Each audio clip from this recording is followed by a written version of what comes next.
going large, but Mickey, hi. I just need to bring the other classes in. Hold on 1 second, okay? Sure. Can you hear me okay?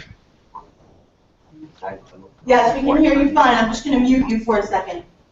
Thank you.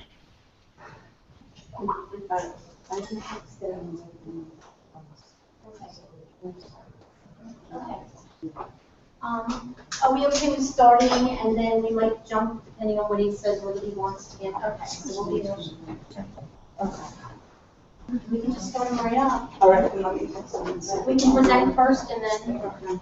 Mickey, you can hear us, just not. Mickey? Yeah, okay. And then see.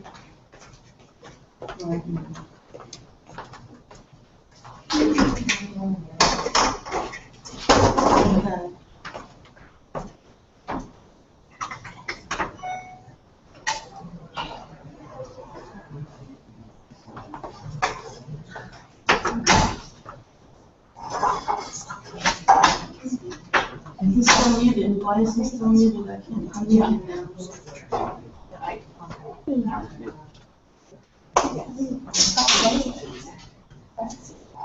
I almost found This is the transfer, so she So don't sit there.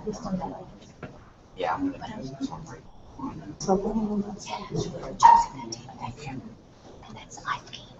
Mickey, can you hear us? Can you unmute your mic? Click on your little name. Okay. And let's hear your sound, please.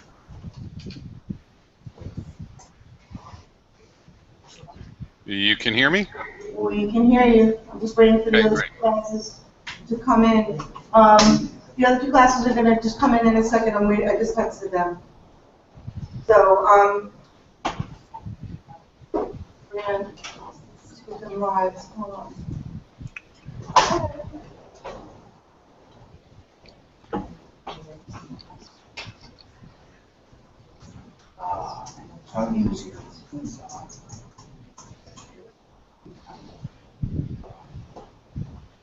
Michelle, we're in right now.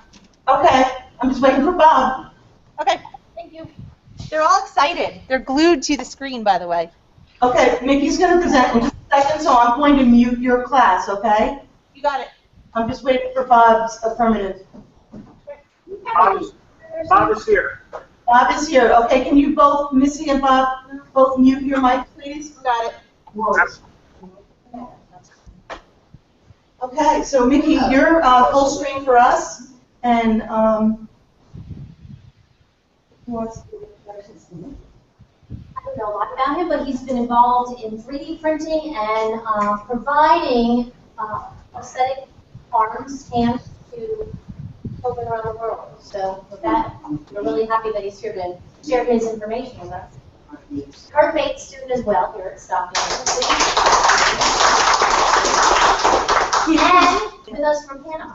Yes, just coming to us from Panama. Okay?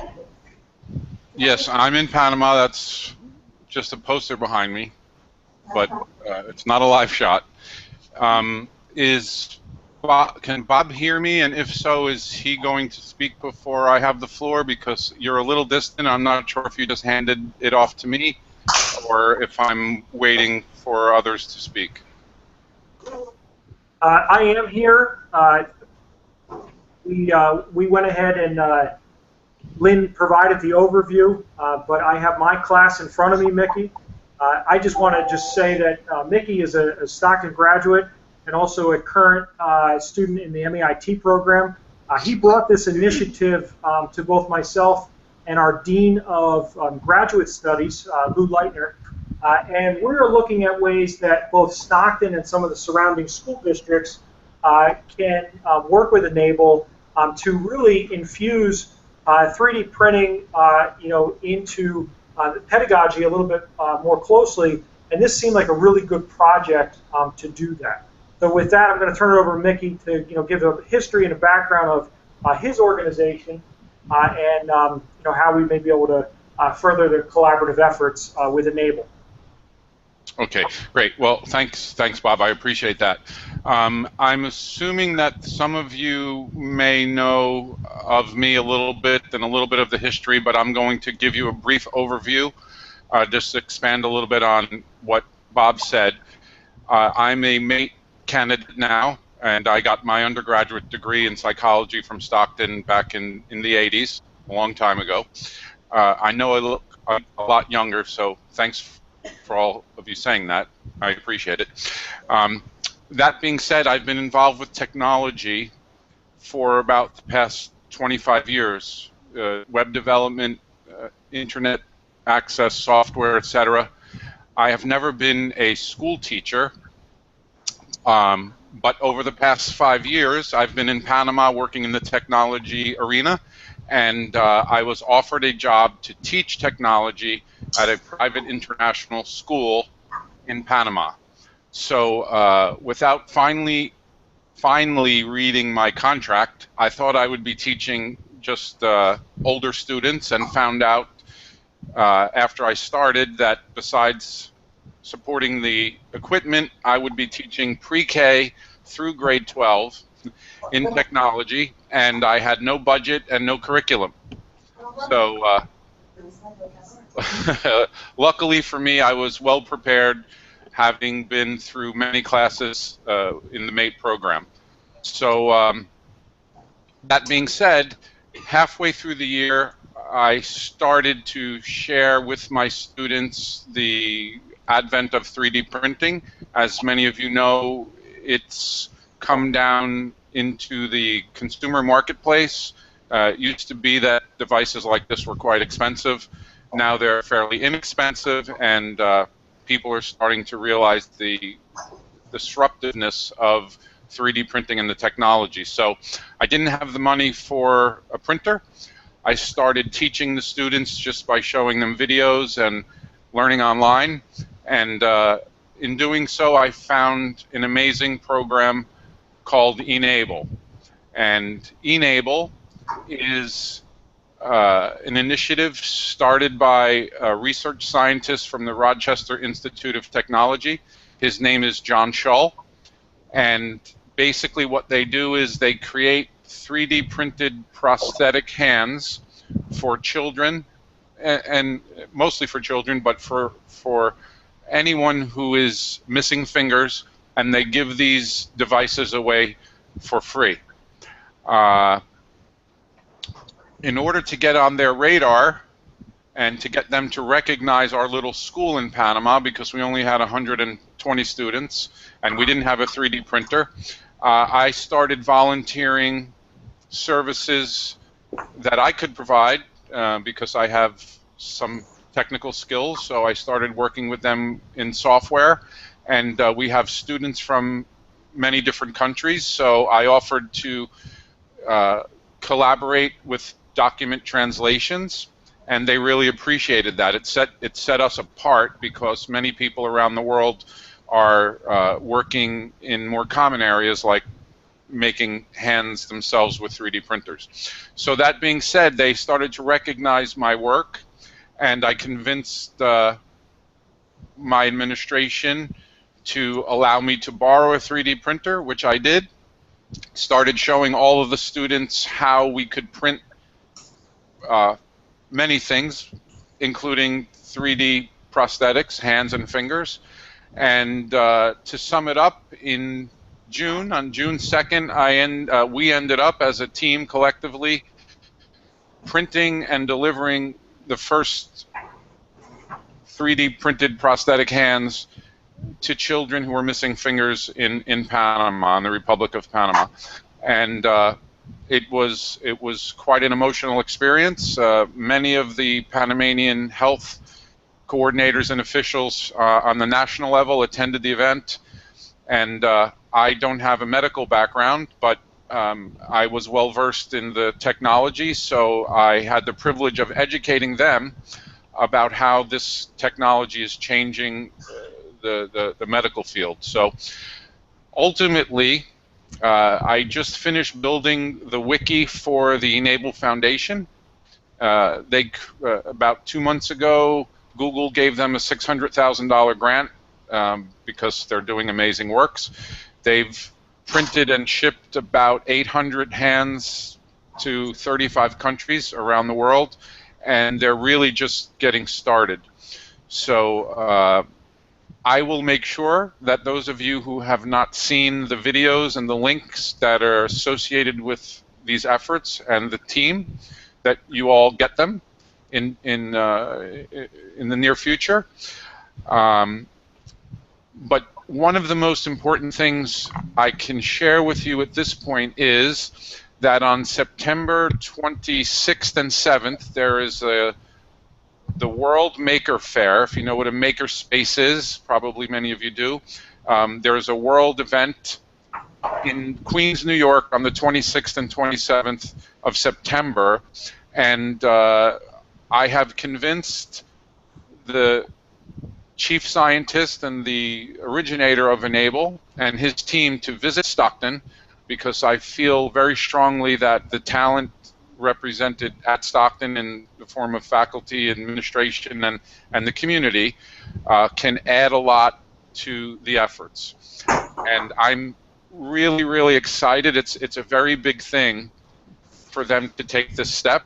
You know, they're going to drive from New York on the 25th of September, and Bob and Lou, who are supporting this wholeheartedly and excited about it, and as is everyone in the MATE program, will build an itinerary for them in the upcoming weeks. And I hope, if this is at all interesting to you, that you make an effort to come and meet them and ask them pointed questions and share with them how you think this could benefit your students or you personally or the institution. And in fact, I'm hoping, I shared with them that they would be impressed with the facility and the people at Stockton, and I have great faith in all of you.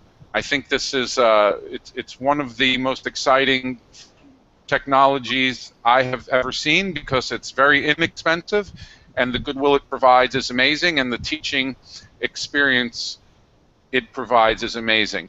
One last thing I'll add before I perhaps field questions is that there are many people with printers and printing hands and doing good works with e-NABLE. But I have felt that because of the MATE program and the people surrounding the MATE program, that perhaps Stockton is positioned to spearhead their upcoming curriculum initiative. And I think that's the way we at Stockton can make the mark with them and make the most difference in a short period of time.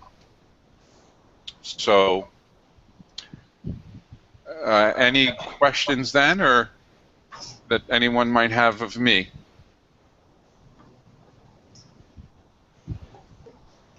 How do we get involved?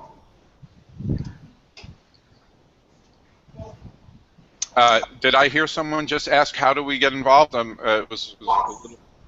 Can't see me. So, hey, Mickey, it's Kevin Jarrett. Hi, Kevin. How are you?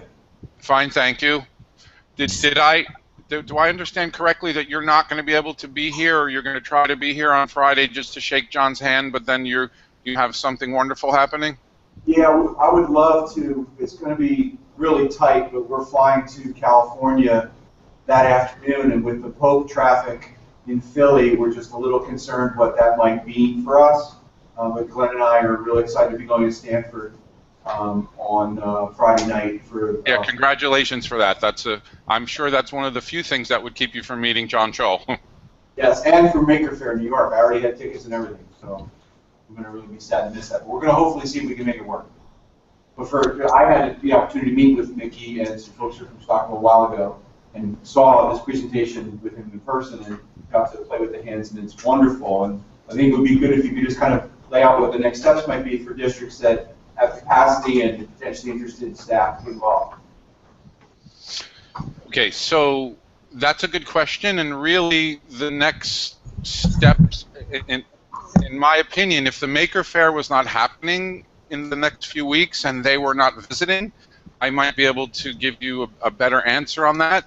But I believe that they're better suited to share with you how we might help as a Stockton community and the South Jersey community after there's a meeting of the minds, per se. Just having the presence there is going to mean a lot. And needless to say, I've established myself in the pecking order, so I'm privileged to things coming down the pipe a little sooner than others. But I can assure you, after the Maker Faire in New York, there's going to be a lot of interest from New Jersey and New York of people who are going to be, clamoring to be recognized and help with this project. Mind you, that's great. I love the idea, and everyone loves the idea that the more people involved, the better. But I also do recognize the advantage of the publicity that comes from us being, let's say, first in. And certainly if we can be instrumental in helping them with the curriculum development, the recognition that we get will be second to none. I mean, they're going to be. I think they were at the White House a few weeks ago, and this initiative over the next year will take off. For those, by the way, I'm not sure if in this room you guys have a physical hand. I know Bob has one in his classroom. Do you guys have one of these hands in this room where you are, Kevin, or where Michelle is? Yeah, several, and there's pieces floating around, yes. We're showing it on camera right now for the students in the classrooms. Okay, great. But yes, So, please show yours. Michelle, can you just pull it back a little bit? And then just focus. That's perfect. Stay right there and then rotate. If you could be our QVC person, that'd be great. Mickey, I have a question for you. Yes. Can you tell me what the dimensions are of the standard build for one of these in inches, millimeters? Okay, so you can see. Can you see what I'm holding up? You can see what I'm holding up, right? It's a print and it layers on top of layers. This is the piece. What they do is we'll cut the piece, we'll put it together, and someone who has a knob, which means like they don't have an arm from here down, or they don't have an arm, or they don't have. I hear someone speaking, so I'm just gonna wait. Science. The purpose for humans and what's the best thing is being up close to a thumb. So I can pick up things. But if I didn't, and I were to tape this down, and you were to ask me, who's that from? I don't want to drop it. Yeah. So actually, I posted on the discussion board today. I wasn't sure if you saw it or not.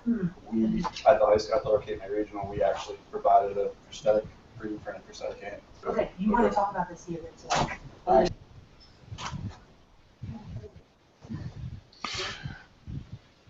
Okay, so just to address the question that was just asked about the size of these, correct? Okay, so the files are free, and this is about a standard one for a child, and assembled it's longer than, of course, the pieces themselves, because each of these fingers is two parts, and the thumb and what they call the gauntlet.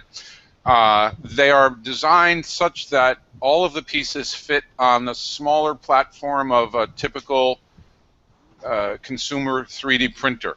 So they're laid out accordingly. And then depending on the size of the child's fitting would dictate just an increase in percentage of the standard defaulted file sizes.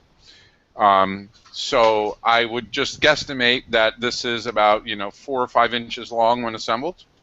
But when unassembled, the longest piece is about 2 inches, the longest one. 2.5 inches. Now, we did deliver a hand to a child who was missing his wrist. So on the elbow, we delivered him a much larger hand, a hand that would typically be for a full-size man, who, if it was placed on the wrist. But because it was on this 8-year-old child's elbow, he required a bigger hand, and it actually, we had one printed, and it fit perfectly. Actually, I'd like to just add then that to speak to the question of what we can do, meaning what else you guys can do in preparation perhaps for their visit. In the next few days, I'll be putting out more information and links and communicating with you all as frequently as you would like. I will say this, that if you have access to a 3D printer, they have an initiative where they're trying to have donated 1,000 hand kits, and the hand kit is just the plastic pieces, no assembly. just the kits of the print, because they have an order of like 500 hands for somewhere in Malaysia. Some hospital asked for like 500 hands. So there is a project on the table where if you were willing to just print a hand right from the Thingiverse website, put it in a plastic baggie, they will pick it up when they come on that Friday on the 25th. And so there's very little skill involved with that. It's a good way to just get started with printing something, right? And then for assembly, I know Bob has already started the process with a hand kit, which includes the parts to put together a hand.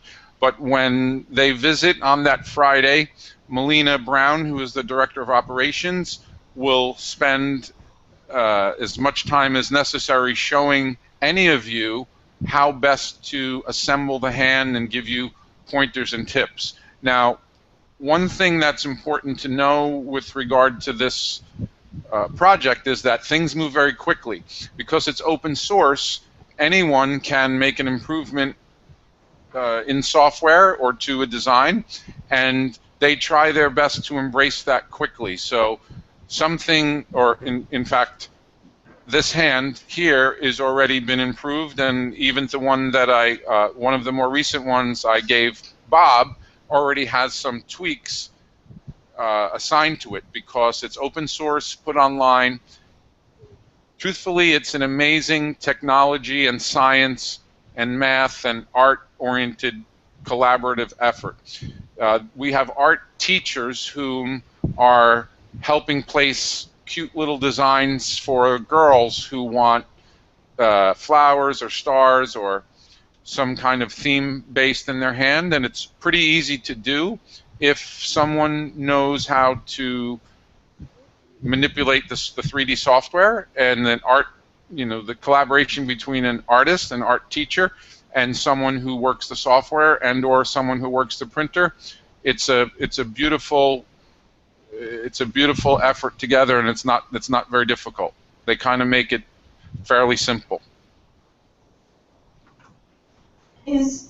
Because these designs change so often, on the e-NABLE website, do they always have like the latest designs? Like, how would you know by visiting Thingiverse which is the absolute best one so far to date? Okay, well, so fortunately for you all, you can know that a little better than others because you can ask me and I can ask the Director of Operations by calling her. You're making a good point in that some of these designs don't get online as quickly as they should. And part of that is because the grant that Google gave e-NABLE is only two and a half months old, and they're just putting together their infrastructure and their management team and rules and regulations. So really the organization is in its infancy, and I built their wiki, and their wiki is their portal per se, and hopefully within the next few months I will make sure that that wiki has the latest devices. And mind you, different devices work for different purposes, and depending on the affliction or the state of the person's hand or arm.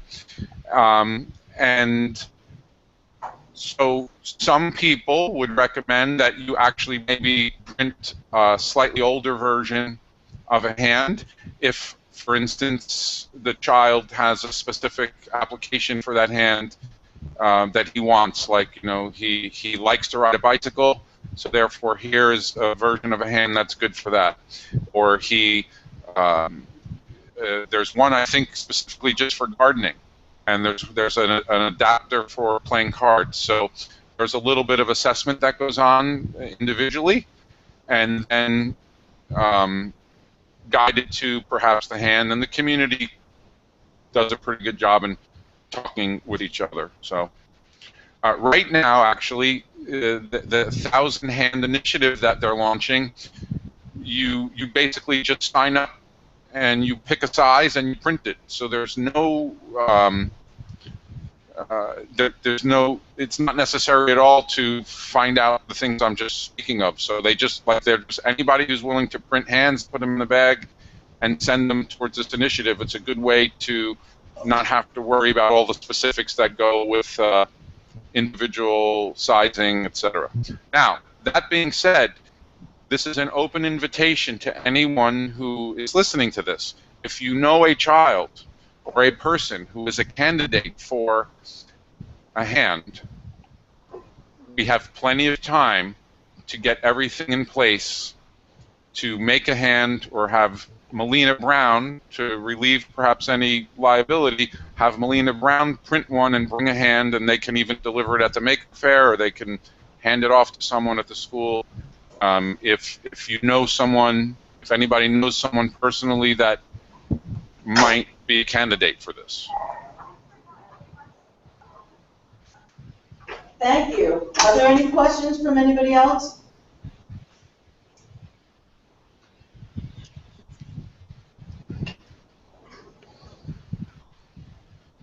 I do. Yes, your question, hold on. When they are assembling or with the 3D printer printing out the hands, do you have a right and a left hand, or are the parts interchangeable so that you know that the thumb, if you want it for a right, the thumb is on the left side, and if you want it for a left hand, the thumb is on the right side? Okay, so it's a good question. There are right and left hands. You will see as you start to explore the videos and the website that, for instance, there was a gentleman who, for his son, built a quasi-ambidextrous hand that has two thumbs, so his son could grasp an object, a specific object, more easily. And when you pick a left or right hand, all of the parts are in that file. The file goes on, you know, you load the file, and all of the fingers and the parts are there on the file. Some of the parts are interchangeable. Some of the finger parts are interchangeable. Some are not. But I would like to also leave you with two websites to start, whereby you can, these two websites will be placeholders for the next few months with links to lots of the things that I'm doing. The new foundation website that I built has a cryptic address. So I'm going to give you two web addresses right now, one of which it was a crowdfunding site where I raised the money for the printer, and it talks all about the initiative and how I raised the money for the printer, in case you guys have any ideas and you want to try to do that yourself.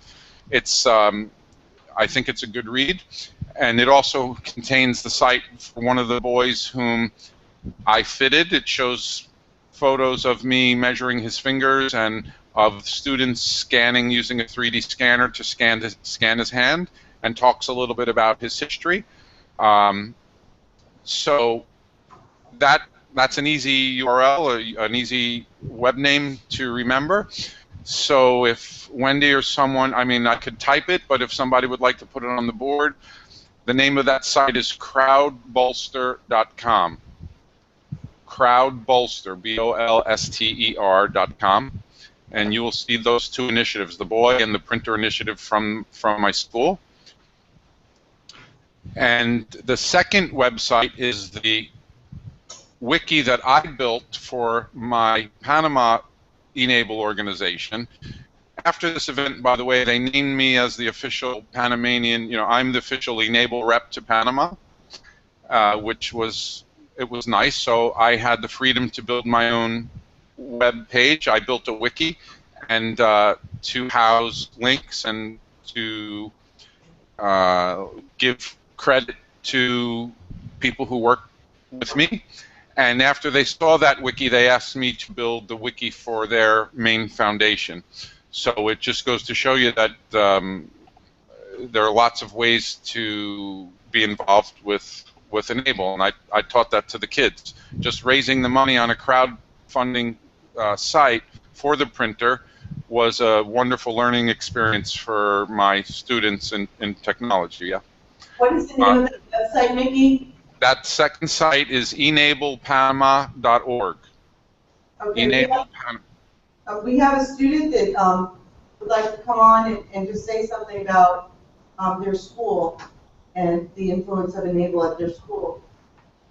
Oh, sure. Actually, before that, just because I just remembered something that I wanted to share with you all, and that is when, on the day we delivered the 3D printed hands in Panama, Melina Brown, who's the Director of Operations for e-NABLE, she and John Wong, a gentleman who wears a 3D printed prosthetic, they came from the U.S. to Panama. It was a very big deal to oversee this. And they brought with them Melina Brown, who's from Opelika, Alabama. She brought with her a fully assembled 3D printed prosthetic that was put together by a classroom in Cape May, New Jersey. And in that package was a photo of the students and the teachers saying, we know this hand is going to Panama. We hope it finds a good home. And it was amazing to think that there I was in a little school in Panama, and a school in Cape May, New Jersey, you know, was lending a hand, no pun intended, and helping out the efforts. So we can all do it. Yeah, this is South Jersey. We can. I have faith in a large swath of a radius from Stockton of us all getting involved and being able to contribute. Thank you, Mickey. We're just going to turn it over to Missy's class for a minute, Sure. where they have a 3D printed arm. Hold on one second. Okay, we've got you. No. Hello. Missy, you have to turn your sound on. Unmute your mic. Okay, can you guys hear me okay? Yes. Hi, Missy. Hi, Mickey. How are you? I'm from Panama. How's it going? Fine. Thank you. That's a colorful hand you've got there. Well, I have to tell you, I'm blessed. So here right now, I'm an adjunct here at Stockton. And in order to prep for tonight's conversation, because it was kind of in the midst of things, I put out a discussion post about 3D printing, and my students are undergraduates. And I have been blessed, actually, tonight, that one of my students, I think might be your connection to Cape May, not knowing, he posted something. And here's the arm, so we'll bring it a little closer, that he developed. It's a test arm. It's a test arm. He's from Cape May County Regional High School, and he's going to tell you all about it. So without further ado, Darren, if you would chat. Awesome. Hi, Mickey. The school that you got it Actually, come over here. I think this would be. Just give us 1 second. We're going to rotate the mic. The school that you got the hand from, was it Lower Cape May Regional High School? Actually, I don't know. Melina Brown knows, but it was we ended up not delivering that hand. I'll find out for you whom it was, and when Melina visits on the 25th, she'll know better. But Okay, well, I'm not sure. My name's Darren Rutherford. I'm a student in Melissa Krupp's class. I actually am a paraprofessional at Lower Cape May Regional High School. Last spring, our media center specialist, Tish Carpinelli, she joined e-NABLE, the organization, and we actually have a 3D printer in our media center where they created a prosthetic hand for a little girl in the community. Awesome. They had to go through a vetting process through e-NABLE to actually get started with the actual design that they provided. So they had a package like you were showing on the screen earlier, with all the different parts and everything. So one of our math teachers and a couple of his students, who actually are special education students, they were from the beginning to the end. They actually built and created the hand for this little girl. So it was something that was very, very good for the school and actually for the girl in the community, because the local newspaper, the Cape May County Herald, put out an ad for prosthetic recipients for this hand, and 2 people actually came up and asked to be the person to receive it, and this little girl was the one who actually ended up getting it. So it was something that was covered in our area, And it's kind of ironic that you said you had a hand coming from Cape May, because I'm not sure if they actually had one of those test hands being sent to you. Well, and I want to just share with you that the hand was so well put together. It was, because there are some rubber bands and strings, and it was super well done. It was amazing. And it was, and I'm looking at this hand, and it also is amazing. And it looks like there's a design on there. It's like a tiger or something? Yeah, actually the mascot the mascot for our high school are the Caper Tigers. Actually, let me back it up a little bit. Yeah, the Caper Tigers. So the students actually, part of, I think the software they used was Tinkercad for the prosthetic. Okay. Right. They actually designed the letters and the insignia on the top of the palm. This test hand, actually, I was told by Tish, our media specialist, that has a bar across the palm. This is essentially just for using so that we can display to people that don't know about the hand. Someone that actually has fingers can actually use this and bend the fingers and whatnot. Exactly.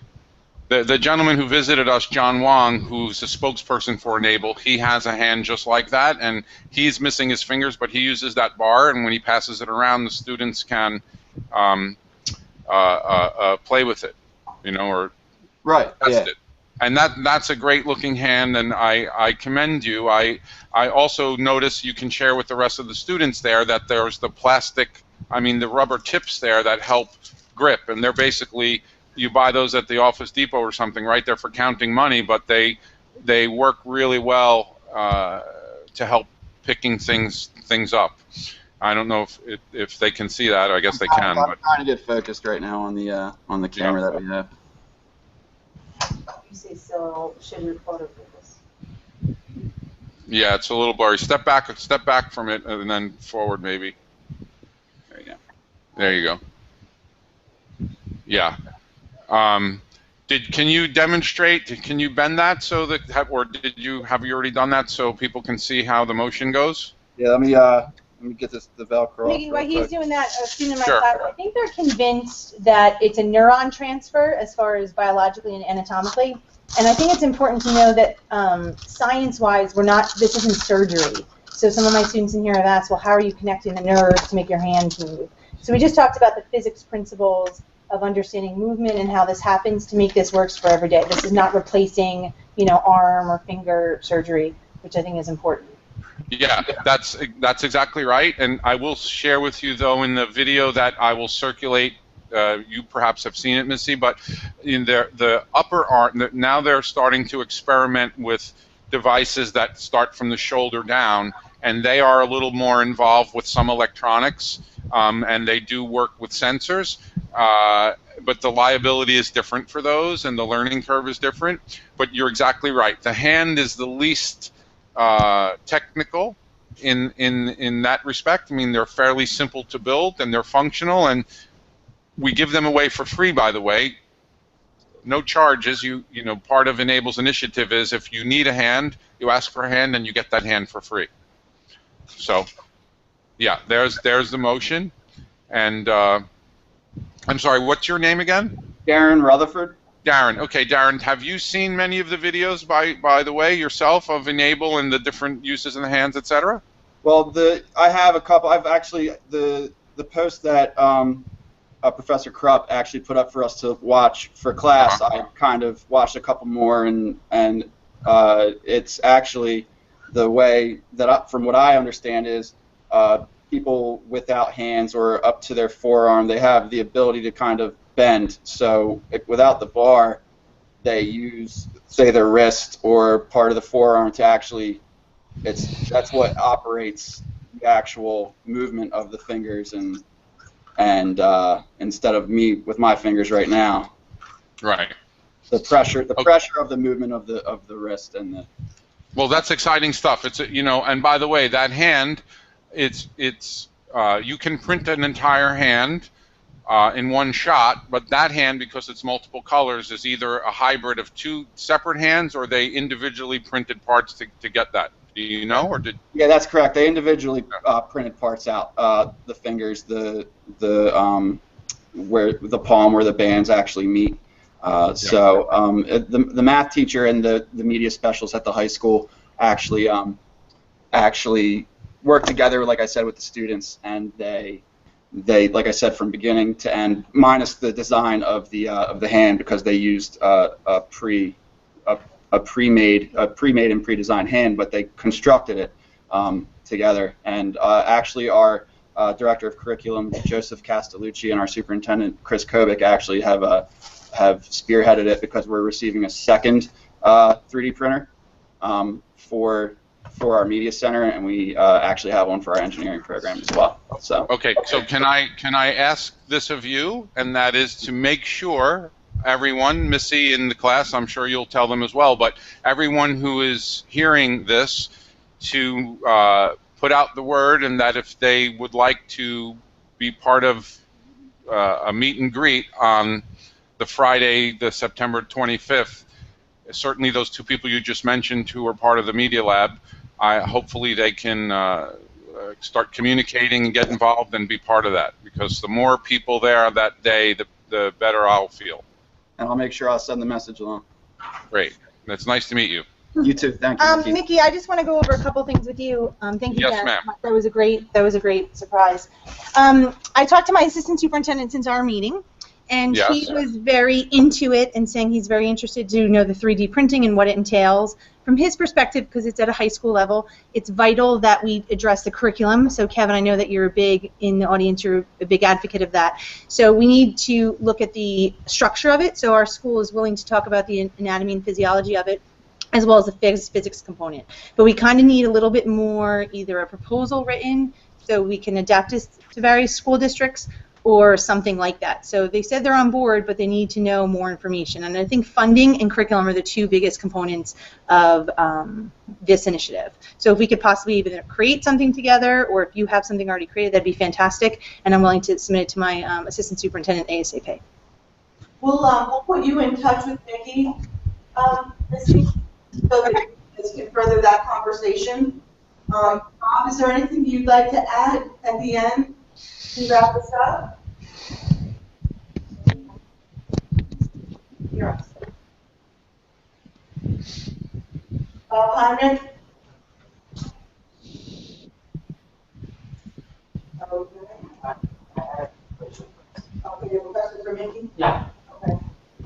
Yes, we can hear you. I just wanted to ask you, when we talk about the quantity, quality, cost, and time, and especially China, how do we compare this versus the traditional manufacturing methods? Okay, you're a little distant. Was that question directed at me, or? Well, I was asking, when we talk about quantity, quality, cost, and the time, how do we compare 3D, which is more of a kind of a prototyping versus traditional manufacturing methods? I'm sorry, I just can't make out what you're saying, and it's probably because I'm really old. But So I guess how does this compare to what's already out there that people get? Yeah, I mean, the traditional method? Yes. Like okay. more than manufacturing methods. Okay, so what I just heard was, how does this compare to traditional prosthetics? Yeah. And okay, so a traditional prosthetic, besides usually taking months of back and forth fittings to produce, the costs can be $20,000–$25,000. So it's a huge disparity. It's one of the reasons why this initiative is becoming so popular. Likewise, imagine spending even $10,000 on a prosthetic for a child who grows out of that prosthetic as quickly as he grows out of a shoe. With a hand, it's not as functional as a lot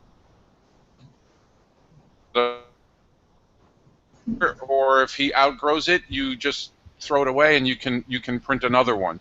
So it fills a huge void for those who would never get anything, yeah? And if I didn't mention this yet this evening, but the emotional benefit that a 3D printed prosthetic, super cool hand like the one we just saw with designs on it that looks like or you're a superhero, almost outweighs the physical, what you gain by having that is in regard to being able to grab and hold things, etc. Because when they're young and they're going to school and they have a deformity, they're the odd person out, right? And kids can be kind of cruel. But when they put on this 3D printed super cool hand with a design on it, they become the coolest kid in the class. And Dr.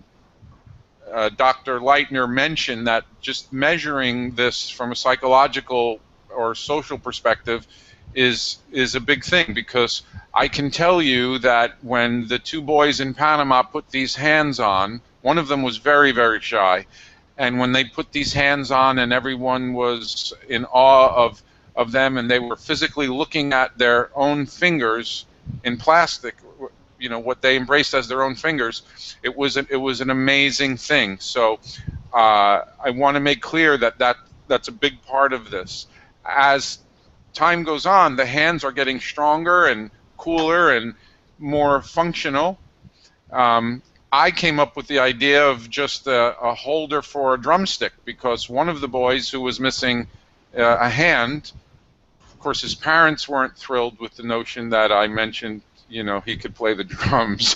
Like any parent wouldn't be thrilled with that notion, but there are devices or attachments that could easily be adopted to current hands that is probably well within any of the students who are listening to me coming up with a neat idea for a drumstick or a guitar pick or, you know, a video game controller or something to make it more functional, right? Bowling is probably not something that a hand like this can handle, but there are a lot of other things, like there's a card holder that snaps onto a hand, and you would think that it's very simple. It's just like a half moon where you can put cards. If you want to play cards, you can hold 5 cards up with your plastic hand. And for a boy who doesn't have fingers, it's a huge, or a girl, that's a huge thing.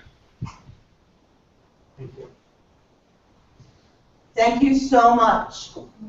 We're going to wrap this up now and cover the rest of our agenda for the evening. Thank you so much. We're going to give your contact information for everyone at the CSTA, Southern New Jersey chapter here, and perhaps pass it on to the other chapters. We're here to hang out with them. And we'll make sure that everybody gets your contact, the contact information, websites, and we'll get involved in the Connery County Down South, and then we'll take it step by step from there. We will invite everybody to that event. I look forward to it, by the way. I have very high expectations of you all. You're in the tech field and the science field, and really I taught all my students about the downside of technology as well as the upside. This is one of the few initiatives that is inexpensive. It touches people in an amazingly emotional and psychological way. It's not nearly as harmful as selfies.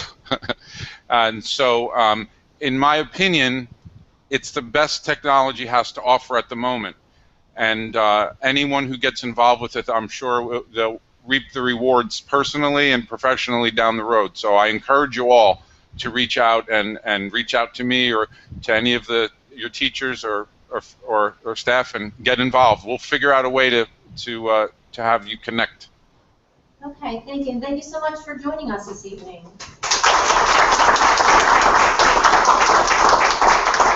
All right, Vicki, I have to leave you and move on to our rest of our meeting.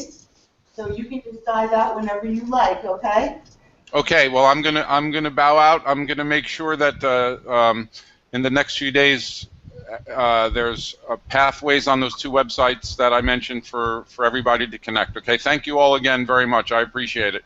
Thank you. I look forward to seeing you all on the 25th of September. Okay. Okay. Bye bye. It's going to be in Okay, so now I'm just going to show this. Michelle, really quick, do you want us to come down and show you the arm, or? Yeah, our agenda to cover. We have a full agenda that we still have to hit, so we need a little time for that. Okay? You got it. Enjoy your meeting. Wish I was there, but I enjoyed the Google Hangout. Thank you so much. Thank you so much. Bye, guys. I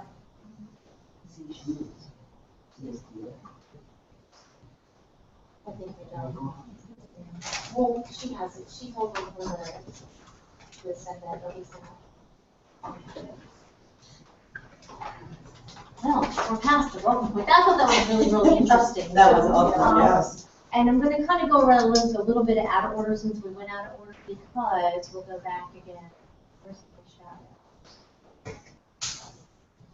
I know that Meredith Martin, who's not here, but you know who she is, she has a STEM lab that she just started creating, and well, she's been doing the STEM for a while. I know that she was renovating her lab. And if you want to, we'll get the PowerPoint on too, but Tech for Teachers, she has a lot of resources there. We have to do with printing. And our own Kevin Jarrett, who is here this evening. Now, Can I just say something nice about Mary?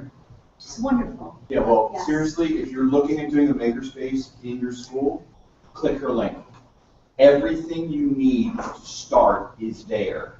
List of things to buy, curriculum, ideas, everything. You have to go anywhere else.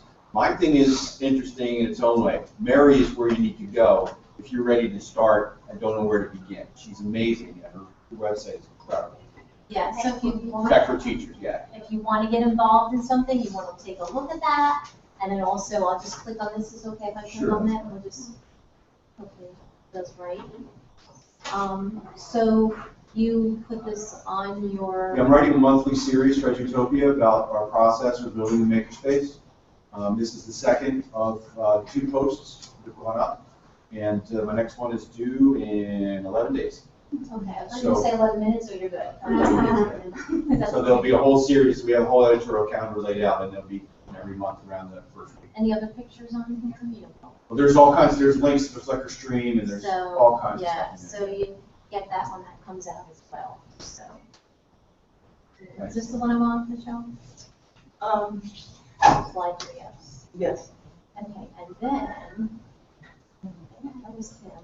And then there's a couple links, this was also on your, from Kevin, thank you. The 10 things you need to know, we'll send us PowerPoint, because that's kind of hard to read. But this one for blogs.stockton.edu is 3D printing. Ken Tompkins, who is also affiliated with Stockton University, has been sending out a blog about the 3D printing is the things that we're doing here. So that could be another resource for you. We can put the links on that. I think most of it is on the agenda. So, back to the beginning. The hangout, meeting, chapter news. We're ready for like official business, call order, whatever. Minutes from the meeting. There's a couple floating around. If you didn't, you obviously had to have been at the meeting over the summer to be able to approve minutes. So. There were also, Yes, we did. Yeah. Has anybody I make a motion to do minutes. Michelle, motion. Anybody want a second? I'll second.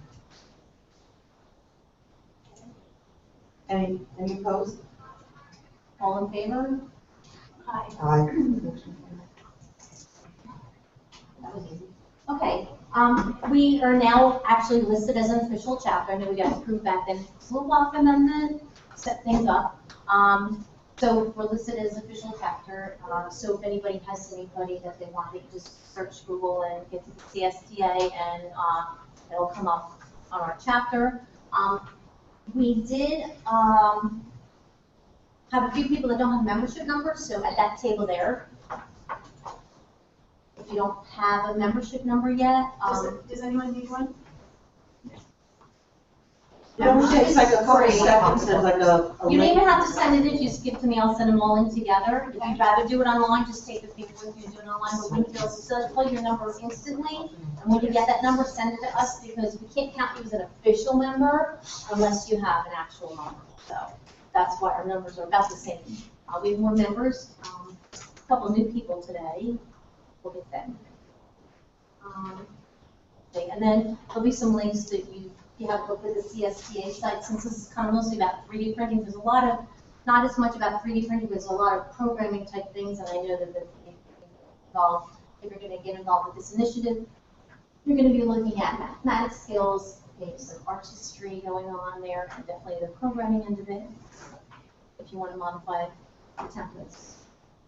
This is a little formal business, kind of going a little bit backwards, and so we're going to get caught up, but we filled our annual chapter report over the summer. The officers worked on that. And one of the things that we needed to do was kind of pick an actual time for officer elections. So we can decide if we want to do that like September, start of the year. This is kind of like a planning going forward type of decision to make. These are our current officers who are all over here, if you don't know them all. Rich Hesselman, the president, Alex was the vice president. Dawn Watkins is our secretary, backwards. And Michelle is our treasurer. Right, we'll swap that. Okay, we know who we are. So you guys know who you are. And one of them, and all of them, and both of them are all. So, thoughts on that? I move that we do it every September, so we have a starting date. Okay, so that there alone means we would need to do new elections for this. At this evening's meeting? Are we okay with that? How many people here have their member number already? How many people have the member number? We know we have. Yeah, we've got. You would have got an email in the last 3 weeks asking you for your number.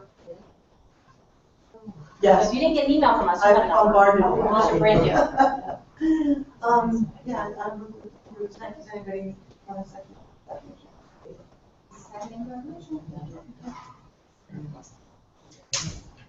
Anyone opposed to that this evening? Motion. Okay, so, So should we do this? last way we did it was fine with me, because we nominated verbally nominations for president. So we open the floor? Open the floor for nominations for president? I nominate Lynn Hesselman for president. Thank you. I second that. Can you call your name out so that you can get it? Mary Pat? Second, Mary Pat. Gotcha. She's Brenda. Any more nominations? Oh, do we have to nominate all of them, or do we have to do one at a No, I time? just didn't know if anybody else wanted. Are there any other nominations for president? Let's open the vote. Open it for voting. All in favor of? Aye. We could keep it. I'll have you do that again, I really enjoy it. So, okay, nominations for vice president. I nominate Adam Swift. I second that. Mary Pat seconds. Any other nominations for vice president? Discussion, are you sure? Any discussion? Okay, open the floor for voting. All in favor? Aye. Any opposed? Okay, good. I just want to make sure you weren't going to. We'll go with secretary next. Sorry about the flip-flop. Secretary, nominations for secretary. John, nominate Dawn. You. Okay. Any other Any nominations? other nominations for secretary? Vote. Open the floor for voting. All in favor? This is going to be very easy. Okay. Secretary. Oh, all in favor? Yeah. Any opposed? Okay. You guys suck. Yeah, but you're wonderful. Secretary. Who's the secretary? Nominations for treasurer. Michelle. Yes, I agree. I'll second that. Any other? Any other nominations? Open the floor for voting. Anybody in favor? Raise your hand and say aye. Any opposed? Okay, that's fine. And we'll do this every September. We did this every September, we're going to do elections. Which is good because we only did our officers for not quite a full year anyway, so that kind of goes without continuity. Thank you all for your confidence in us. New members, Tony McQueen, are you still teaching a class? Yes, she's adjuncting at ACC. What are you teaching this year? This semester. Basically teaching with Blackboard, but I also have one. One online and one on campus? Several online. Okay. And Tony McQueen, she was also my very first supervisor who gave me my first job in education, and I say thank you very much for that. And who else is new? Renetta Morris. She's new. She's a Stockton employee, works for the EPPC. Very, very helpful. She's also been an adjunct at Stockton, Right. at ACCC. Anybody else new? Are you new, technically? And Eileen and I, we work together at EHT, and she is now there, and I'm not. What are you teaching this year? Finance and construction. And what's your last name? Irene Last name? Duff. Thank you. Sorry about that. Anybody else?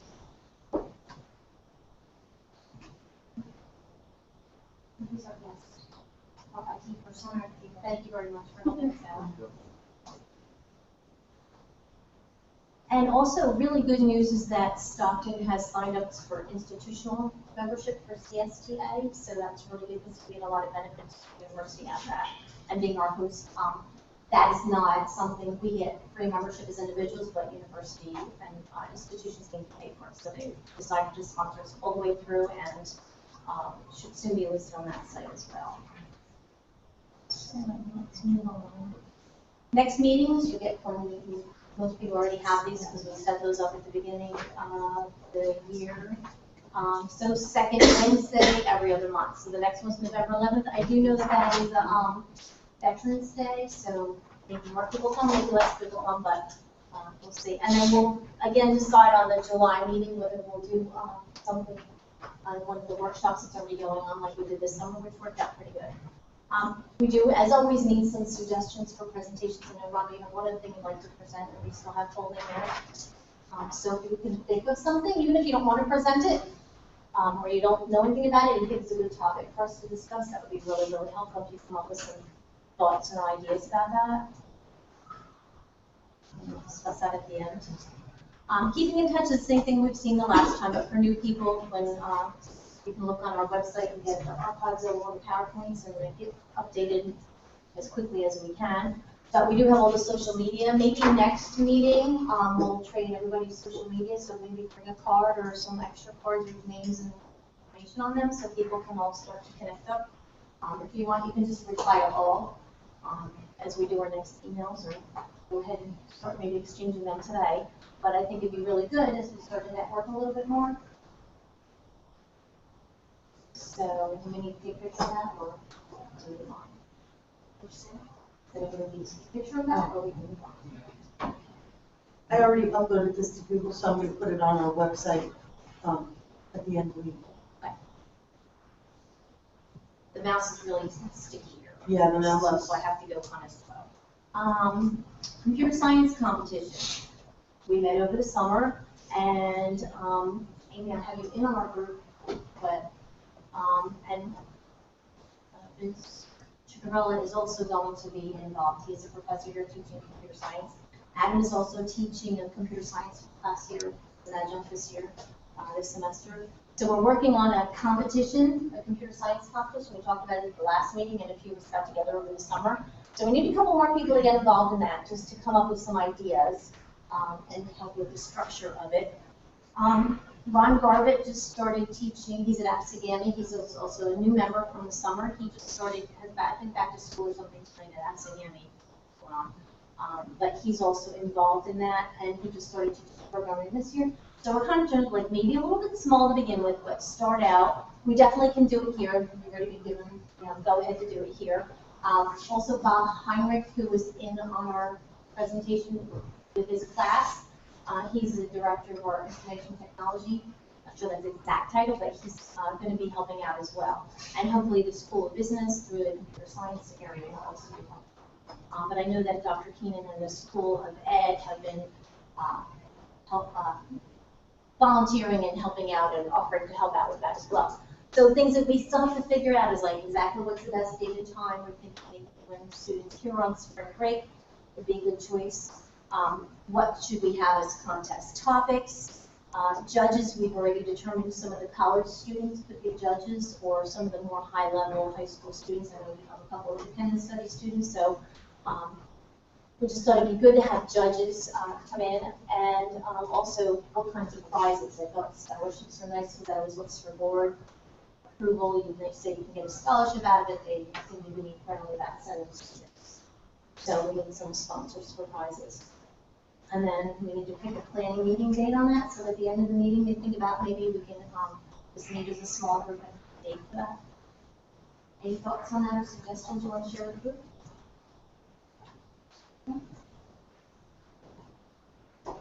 Legislative updates, still pretty much at the same status as before. Everything kind of went through, but then had a little standstill at the governor's desk. So we'll move on to that till next time. Upcoming PD events, I'm not sure of any specific ones other that, I guess now we knew about the Maker Faire in Queens, but that's kind of far away. But CSTA Voice has a lot of PD information on it, and they also have some events coming up. ETTC trainings, obviously, yes. October 17th, Maker Fairs, or Jersey Shore Maker Fest. Where is that? Tom's River. Okay. Free. I didn't know that. Let me just write that down. Tom's River Schools. You said October 17th? Yeah, in coordination with the NJDOE, a bunch of other cool people, which promises to be So awesome. October 17th. If you don't know what it is, just put on your calendar. Kevin suggested it'll be fun. Anything else? On here where you've got the hour of code and everything, the ETTC actually kind of wanted me to just ask, because we do have this page on the hour of code on our website that many of you that are in this room actually contributed to different projects that your students had done for the hour of code and the week of code last December. And basically what Patty wants to know is how can we build that site out to help more teachers and promote the hour of code to as many classroom teachers as possible. So what I'll do is I'll send you all the link to our page so you can see what we did last year. And we're just looking for your suggestions on how to better service the teachers in the Southern New Jersey region to promote the hour of code and offer as many positive reflections of what everyone's experiences have been. So that's going to go out in an email from me, and that will come from me. So a lot of people that did the hour of code, so you have CSTA Week. I haven't seen them fully updated. That's part of the computer CSTA, our umbrella organization. But a lot of people just went to the Hour of Code site to do those activities. So is anybody not participating in Hour of Code? Yeah. Okay, we will chat at the end and ask. Do you have any questions about it? Okay.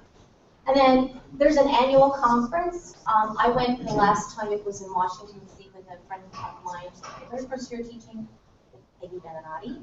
We went together. It was a lot of fun. It kind of travels around the country, here, there, and everywhere. Did you go last year?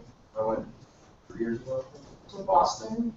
I think it was in Chicago and San Antonio. So hopefully they'll be East Coast again. But they are accepting presenter submissions, and it is during the summer. I don't know anything about funding and getting there and whatnot, but if your district or your organization supports one of those kind of things, there could be some fun things to do. Oh my I think, yeah.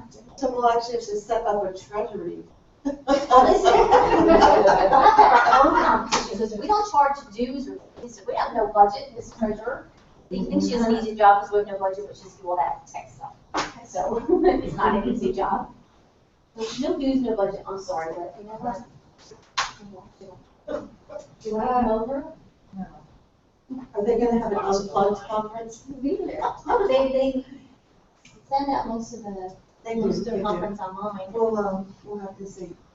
We need sponsors.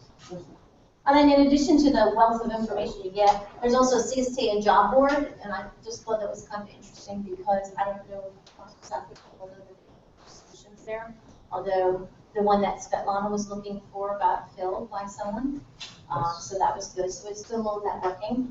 And then CSTA has lots of PD videos, and also going back to the hour of code, there's a lot of videos you can show your students about ways you can use computer science in other kinds of classes. And then this link to the CSTASNJ Google Doc has a lot of things that the North Jersey and Central Jersey chapter add in. So if you have family up north in New Jersey and you want to go there and you can visit, or you have PD money that some of us don't have, you can try some of the other things throughout the state. Any questions on we did shout outs. Thank you again to the school ed for our refreshments. We didn't get anything. And yes, Amy Ackerman. She's going to tell us a little bit about her global coding collaboration. We met over the summer and talked about what she's doing with that. It's really, really cool. Remember, we're still broadcasting to the people that are at home, so you have to speak up just a little bit.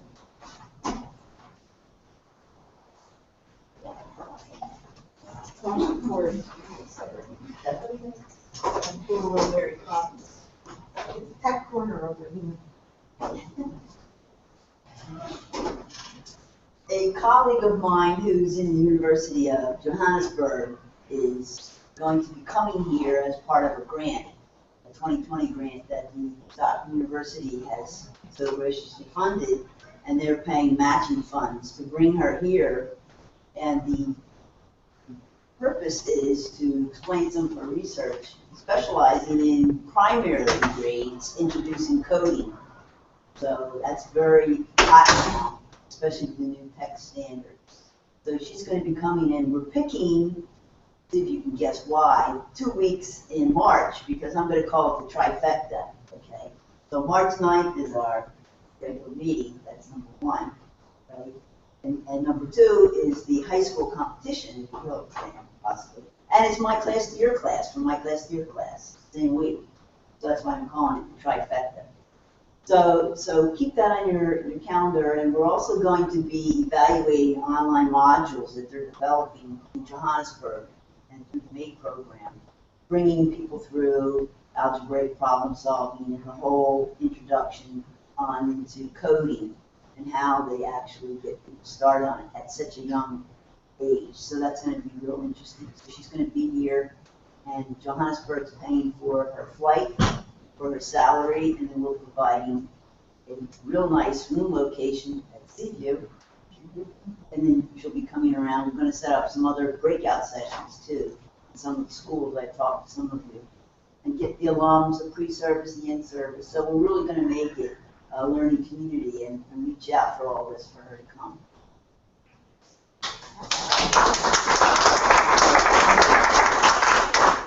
And it sounds really exciting. Any questions for Amy?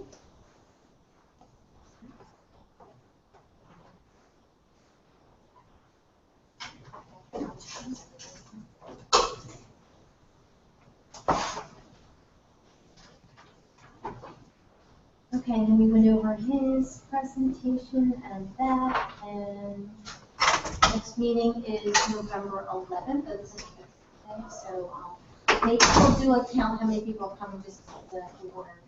I don't know, too much or not enough. So, bring a friend. Any questions? Any other shout-outs? Anyone do anything interesting they want to share? Douglas, can you go back 2 slides?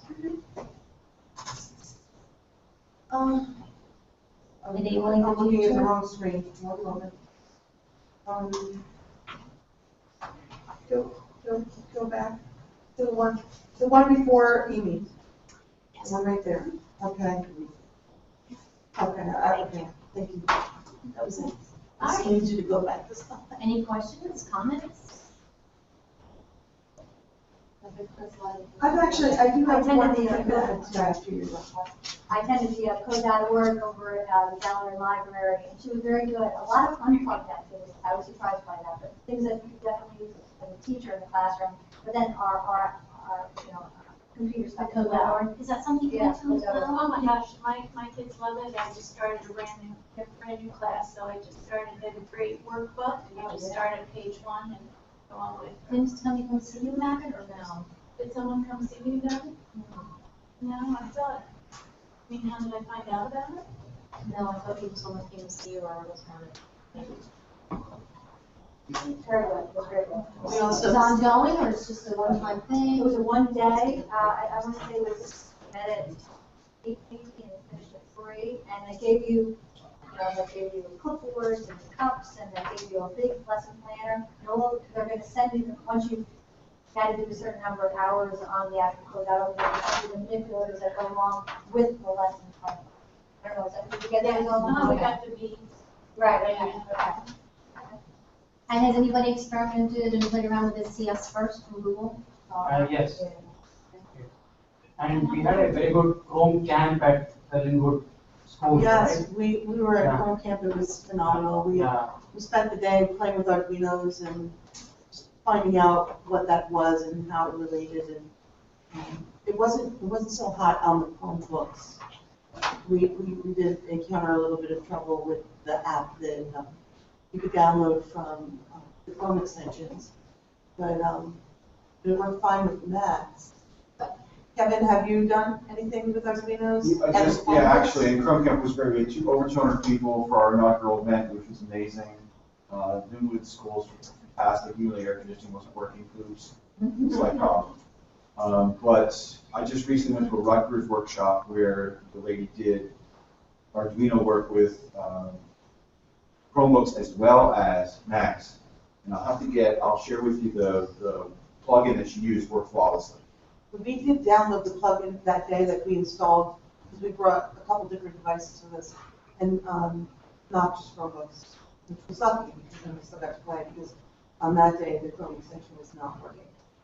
But, you know, we were fortunate. We had no issues. It was just slightly different from the PC version, and we were lighting up rainbow LEDs like crazy people. Awesome. And during the summer at the Linwood Library, we used an online portal called nclab.com. It's a great tool to learn 3D modeling. So with Python programming, they'll teach you how to develop 3D models. So middle school to high school. I saw this presentation. Yeah. It is Yeah. the NC Lab. NC Lab. Yeah. So it's not like prosthetic limbs or anything, but it's like different kind of Lego blocks and structures, 3D modeling. If you want to get a basic ABCs of 3D modeling, then nclab.com. That's a great site. Yeah, and as in Nevada, NC Lab.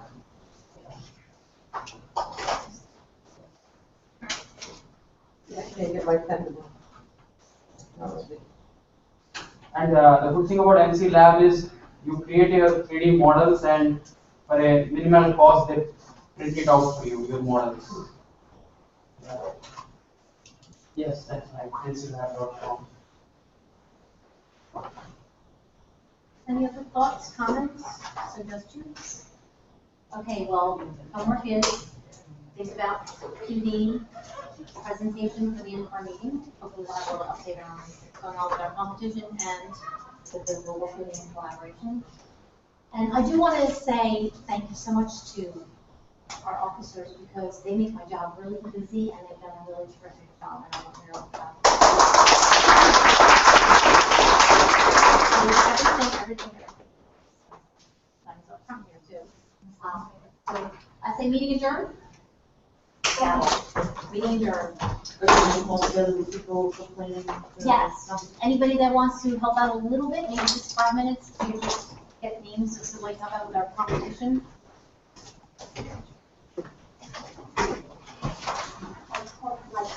Just like some ideas, like what do you think students should know? Physicals. The only thing is, guys, I don't know. The only thing is involved is anybody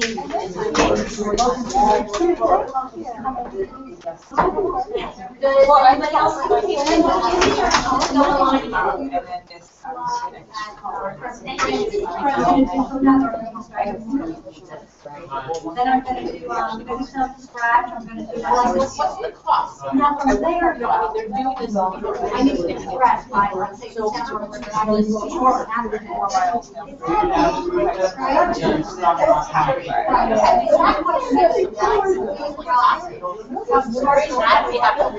know what I mean? Like that.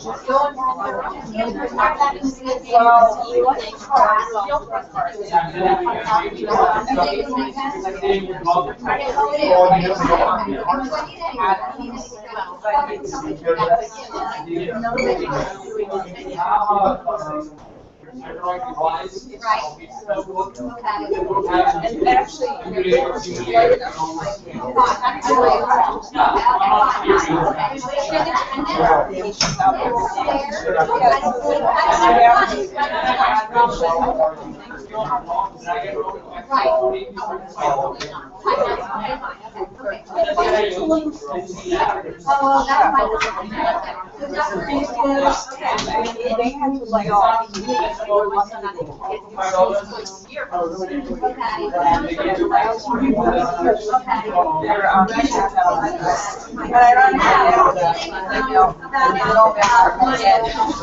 So why? I don't want to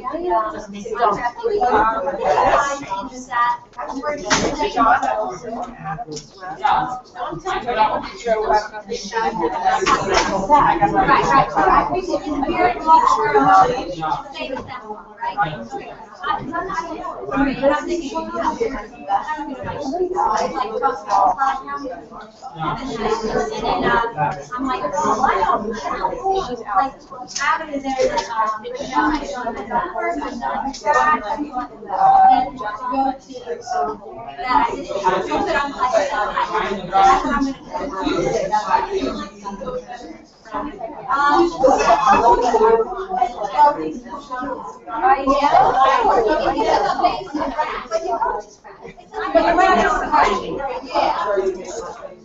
you're going beyond that.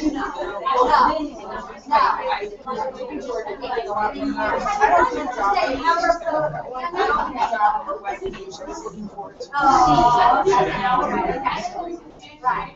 You're gonna have fun every, well, maybe every other, depending on the number. My sister has emails to next, and I'll look at I'm in agreement with whatever the teacher wants, I'll start with the database on fragments, or I'll do immigration, I'll do graduates, chart, not even. I can't even get it out. Yes. Right. I can read them, I put in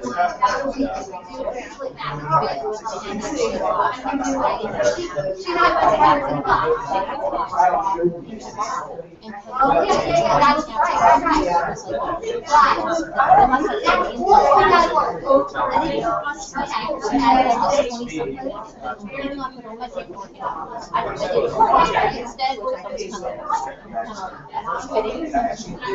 So I just online with the and the things that I gave him, yes, and I gave everything to Brad.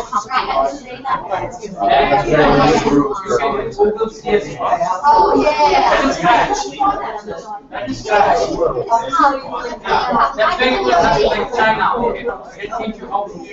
In fact, one of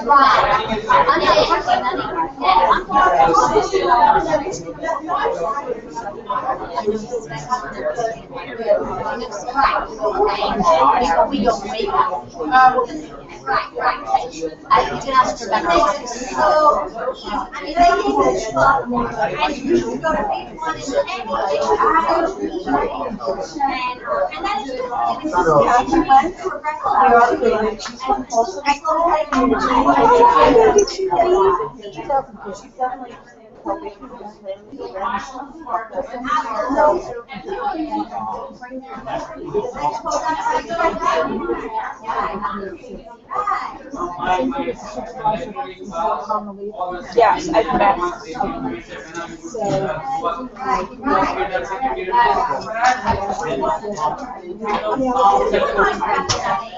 So,